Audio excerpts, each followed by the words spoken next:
Hello everyone. Electrical IQ study में आपका बहुत बहुत स्वागत है। इस वीडियो में हम एसएससी जेईई 2019 पेपर डिस्कस करेंगे, क्वेश्चन एंड कंसेप्ट देखेंगे। यह वीडियो 4 या 5 पार्ट में होगा। यह वीडियो बाइलिंगुअल है, यानी मेरी समझाने की भाषा हिंदी है और क्वेश्चन इंग्लिश में होंगे। आइए शुरू करते हैं। पहला question, which of the following fuel has least calorific value, यानी आपको बताना है कि निम्न में से किस फ्यूल की सबसे कम कैलोरीफिक वैल्यू होती है। कैलोरीफिक वैल्यू मतलब कितनी ज़्यादा एनर्जी एक यूनिट में जनरेट होती है। इसका करेक्ट आंसर है वुड, लकड़ी। देखिए ये कुछ फ्यूल्स हैं एंड उनकी कैलोरीफिक वैल्यू। केरोसिन, गैसोलीन, आपको ये याद करने की ज़रूरत नहीं है, बस आपको ये पता होना चाहिए। हाइड्रोजन की कैलोरीफिक वैल्यू सबसे ज़्यादा होती है और वुड, लकड़ी की सबसे कम होती है। Next, for 3 layer stranded wire, number of strands in first, second and third layers are respectively.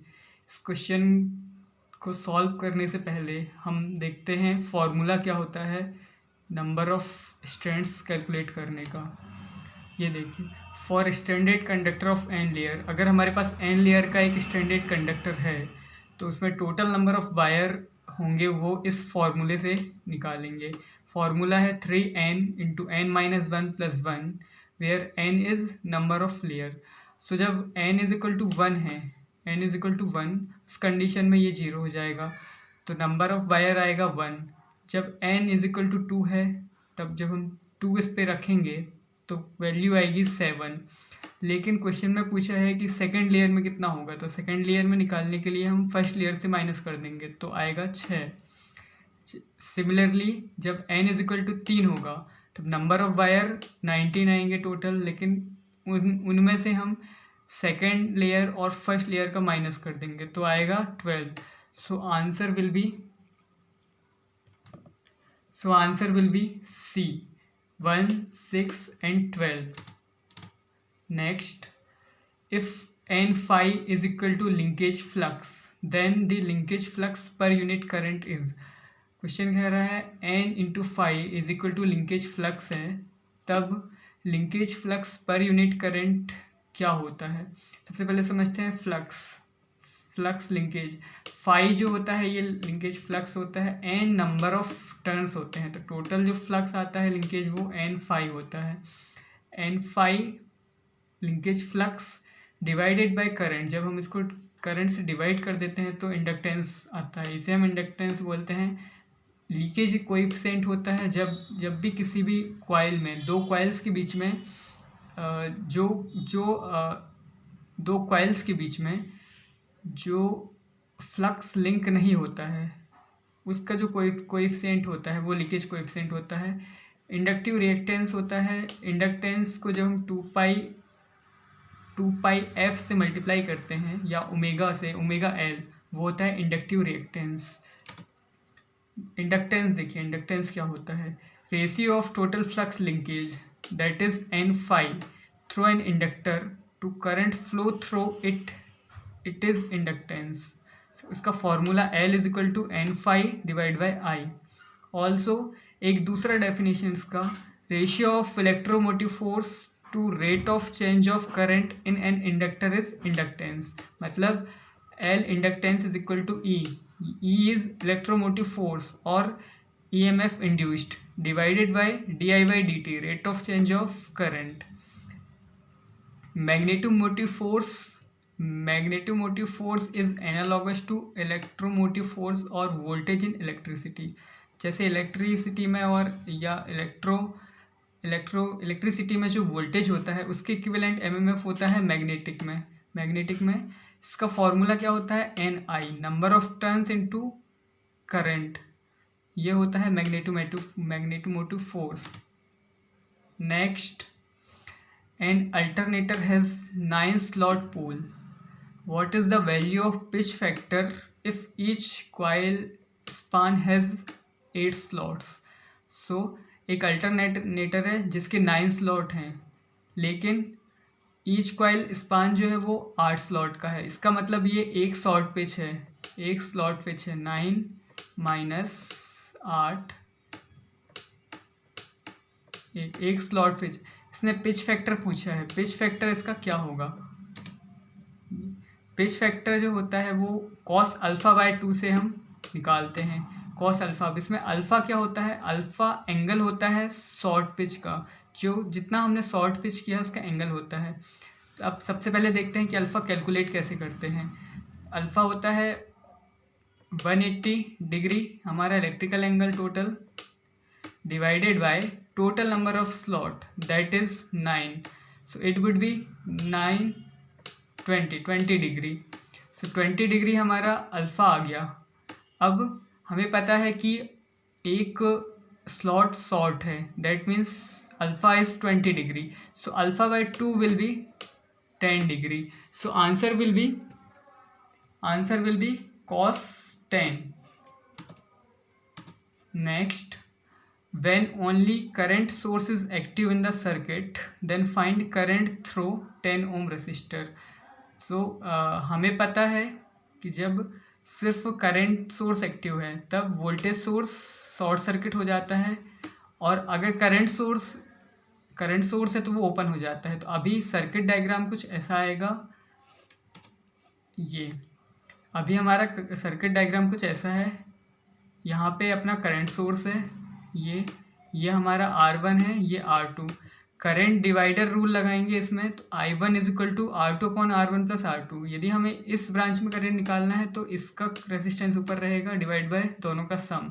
Similarly इस ब्रांच में करंट निकालना है, इस ब्रांच में करंट निकालना है तो इसका रेसिस्टेंस ऊपर रहेगा डिवाइड बाय दोनों का सम। देखिए इस क्वेश्चन में यहाँ पे ये हमारे पास 2 एम्पेयर की करंट है, ये 5 ओम, ये 10 ओम। इसमें करंट कैलकुलेट करने के लिए हम क्या करेंगे, हमें 10 ओम के अक्रॉस निकालना है। तो 5 ओम ऊपर आएगा, 5 divided by 5 plus 10 into multiplied by total current is 2 ampere. So ये हमारा आएगा 0.66 एम्पेयर। ये हमारा आंसर हो जाएगा। Next, based on voltmeter and ammeter readings in given network determine the value of resistor R. इसमें आपको आर का वैल्यू निकालना है। हम जानते हैं R = V/I। V दिया हुआ है 5, I दिया हुआ है 0.5, डिवाइड कर दिया, आंसर आ गया 10 ओम। सो इस क्वेश्चन का आंसर हो जाएगा 10 ohm. Next, in the below circuit X = ये है सर्किट लॉजिक गेट का। कौन सा लॉजिक गेट है ये लॉजिक गेट है एंड लॉजिक गेट के लिए हमें पता है एंड लॉजिक गेट में क्या होता है, मल्टीप्लाई। सो इसका X जो आउटपुट है वो होगा A.B, आंसर हो जाएगा B। और भी जो लॉजिक गेट्स होते हैं इनके बारे में थोड़ा देख लेते हैं। Yes means if input is A then output is also A, that is if input is 0 output 0, input 1 output 1। NOT gate if input is 0 then output is 1, input is 1 then output is 0। AND gate, इसका symbol देख लीजिए, ये AND gate का symbol है। AND gate इसका ये truth table है, और इसका जो आउटपुट होता है वो A.B। ये OR गेट है, OR का जो आउटपुट होता है वो A+B। ये XOR गेट है, XOR गेट का होता है A+B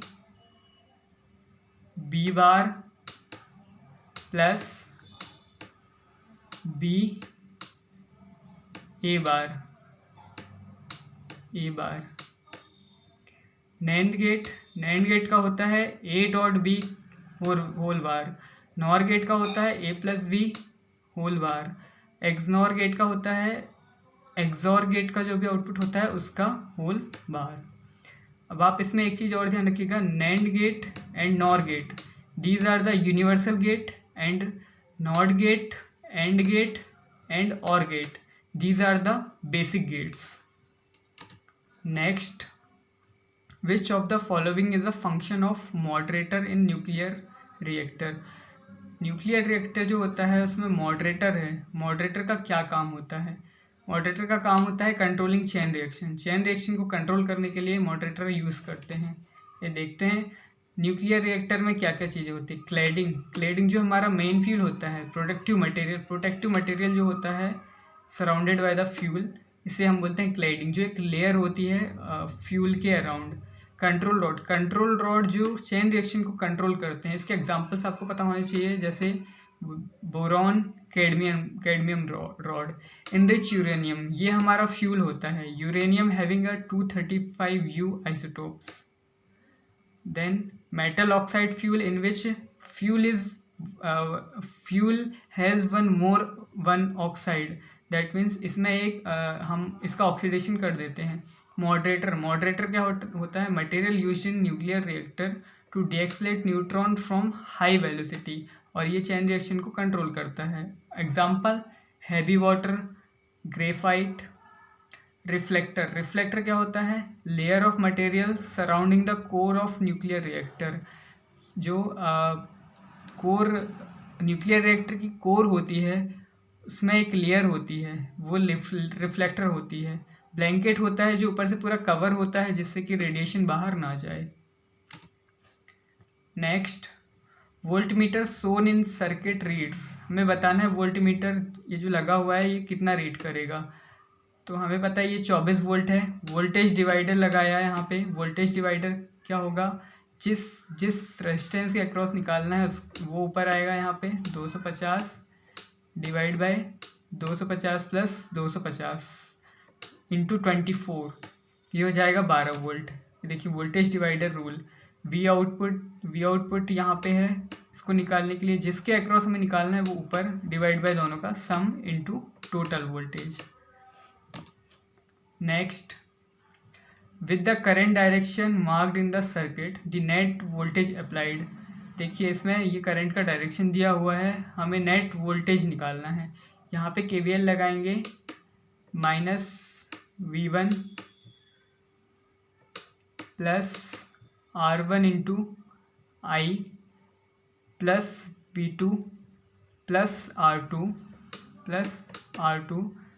प्लस R3।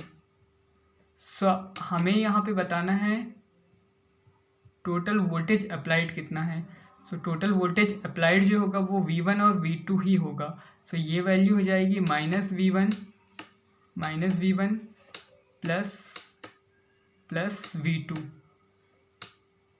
V2 और जब इसे करंट के थ्रू निकालेंगे तो ये वैल्यू आएगी -V2 - V1, और we can say V1 - V2, क्योंकि एक निगेटिव का साइन आएगा इसमें। Next, which of the following lamp employed by metallic strip. किस लैम्प में बाई मेटेलिक स्ट्रिप हम यूज़ करते हैं?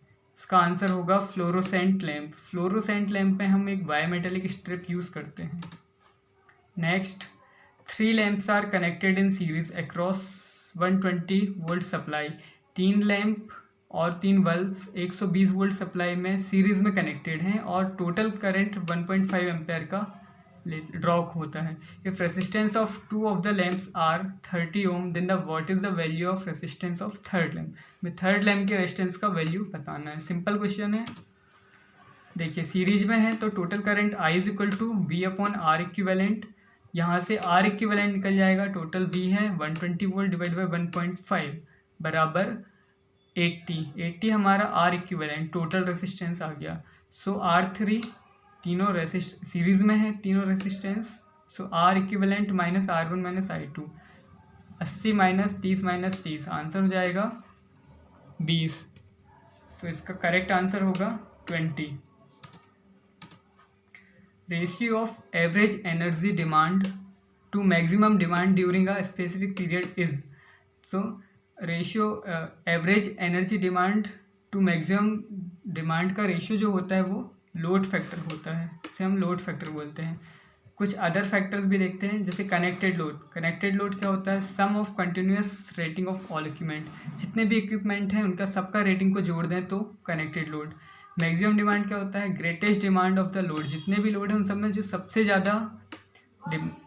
ज़्यादा डिमांड है वो greatest demand factor. Demand factor क्या होता है? Ratio of maximum demand to connected load. Load factor ratio of average demand to maximum demand. Diversity factor क्या होता है?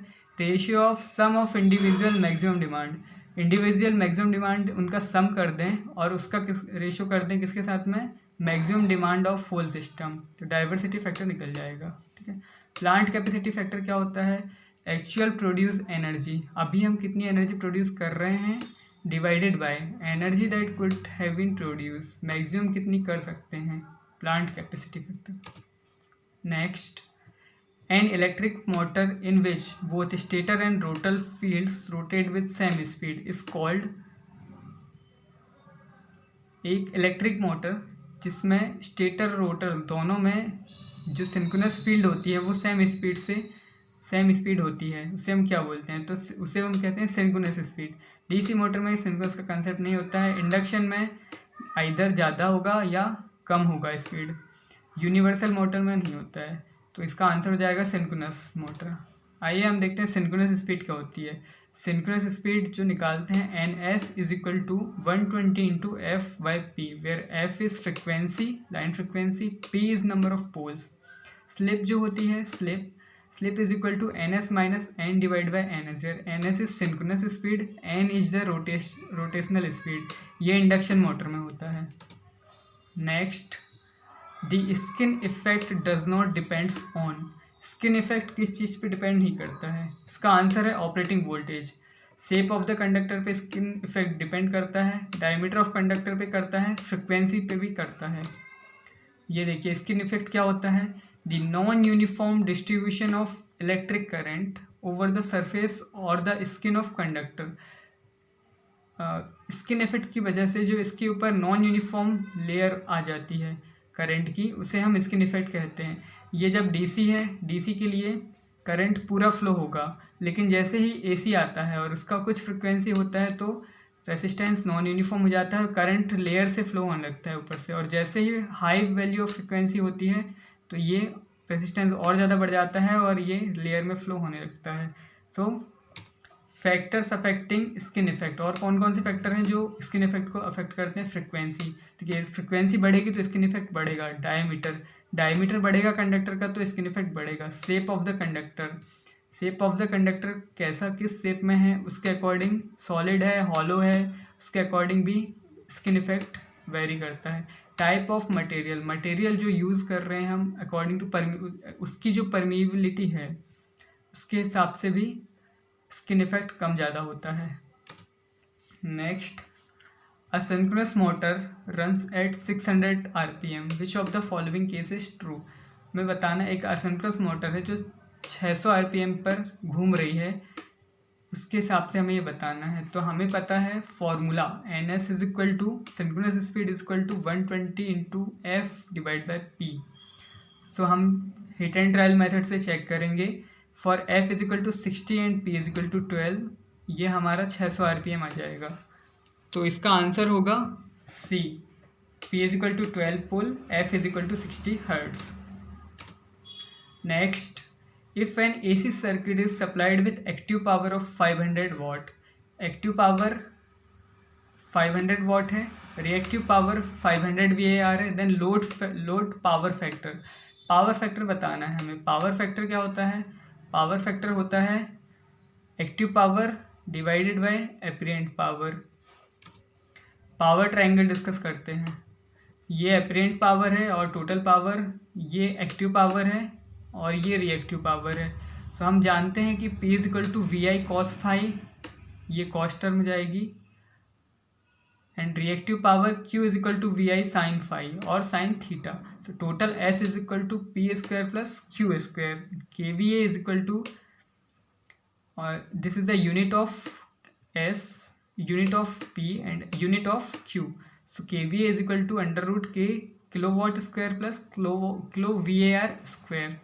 सो क्वेश्चन का आंसर देखते हैं।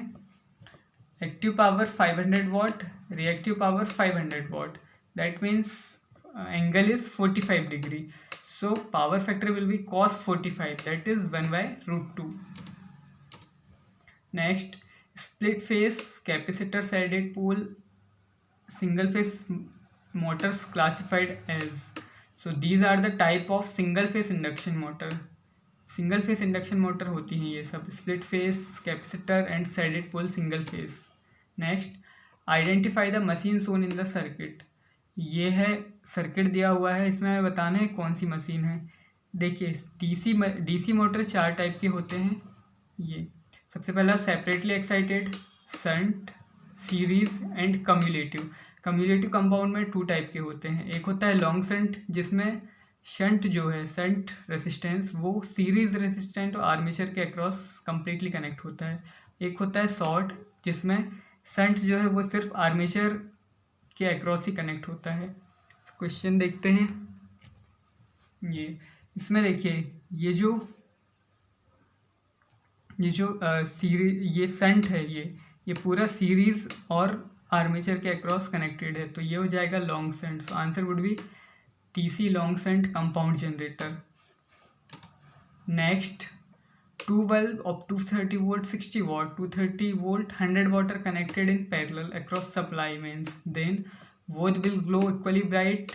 60 watt will glow brighter, 100 watt will glow brighter, neither valve will glow. इसमें हम देखेंगे कि दो लैम्प पैरेलल में जब कनेक्ट होते हैं, 2 लैम्प पैरेलल में जब कनेक्ट होंगे तो जिससे करंट ज़्यादा फ्लो होगा वो ज़्यादा ब्राइट ग्लो करेगा. सो 100 वॉट है, वोल्टेज सेम है, वोल्टेज जब सेम है तो करंट किसका ज़्यादा होगा, 100 वॉट का. सो 100 what bulb will glow brighter. लेकिन जब बल्ब सीरीज में कनेक्ट होंगे तब उल्टा होगा, जिसका वॉट ज़्यादा होगा वो लेस ब्राइट होगा. जैसे फॉर पैरेलल यूज़ हम ये वाला फॉर्मूला यूज़ करेंगे, P = V²/R. For series P = I²R. When connected in parallel, bulb with higher wattage will glow brighter as current will be more in higher wattage bulb. When connected in series, bulb with higher watt will be less bright. ये 2 point आप याद रखिए. जब भी parallel में connect होगा तो जिसका वॉट ज़्यादा है वो ज़्यादा ग्लो करेगा, जब सीरीज में कनेक्ट होगा तो जिसका वॉट कम है वो ज़्यादा ग्लो करेगा. दोस्तों ये आज का ये पार्ट 1 था. इसके बाद नेक्स्ट पार्ट में हम नेक्स्ट 20 क्वेश्चंस डिस्कस करेंगे. आपको अगर वीडियो अच्छा लगा हो तो प्लीज़ लाइक, शेयर और सब्सक्राइब कीजिए. अपने नॉलेज को बढ़ाइए और अपने दोस्तों तक पहुंचाइए. और आप जो भी सजेशन देना चाहते हैं, you are most welcome. Thank you.